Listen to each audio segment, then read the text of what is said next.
So in the previous video we have discussed about the first line of defense, and basically we have discussed the skin, right? We are done with the skin part.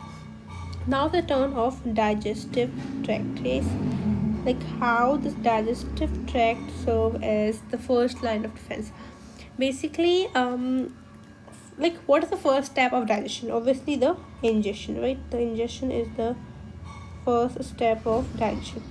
Consider that this is our mouth, like this is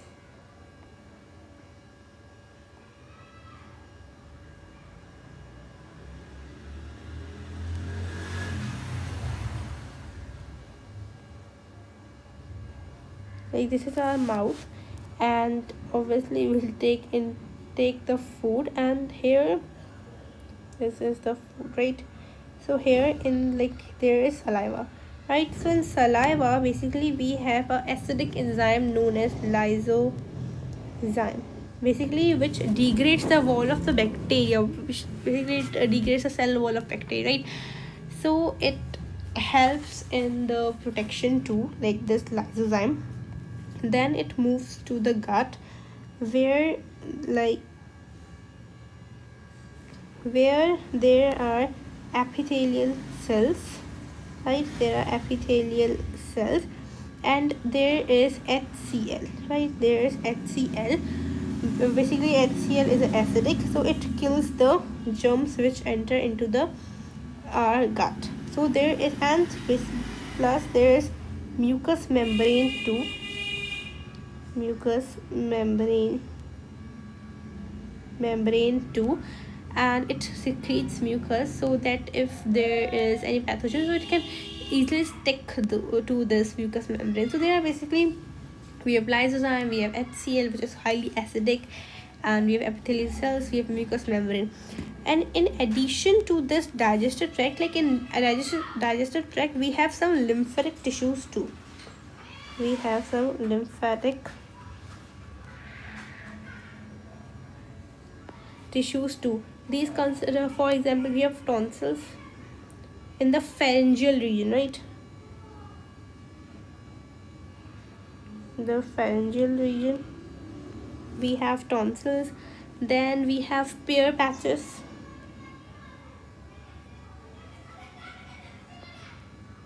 We have pear patches in intestine, right? Then we have appendix too, right? We have appendix.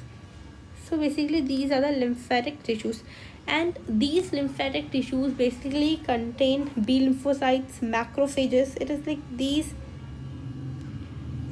are full of lymphocytes and macrophages and NK cells. Like all the protection cells are present in these lymphatic tissues. So if the pathogen enter into them, so these cells are available for the defense over there. Now we have our next, which is respiratory tract.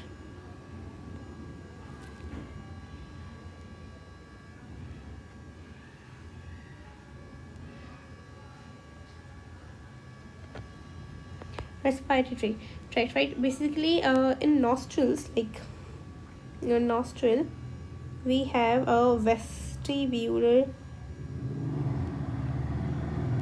we have vestibular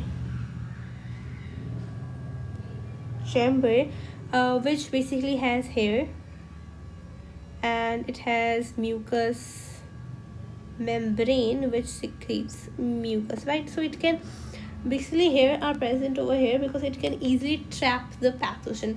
And it, like our respiratory tract is also lined with epithelial cells, like with squamous epithelial cells, with squamous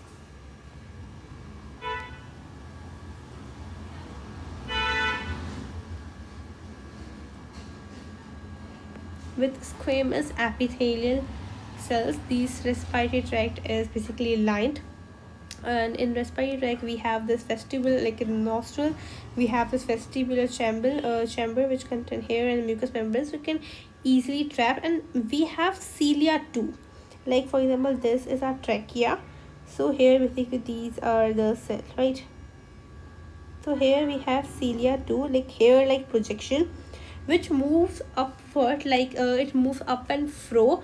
So if for example if any pathogen enters, so let it go upward, right? So let me, this is a pathogen, this is a cilia. For your pathogen enters, so it will move in this side, right?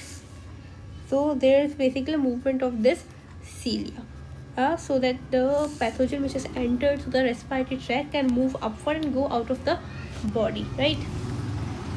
So I hope this first line of defense is clear to you.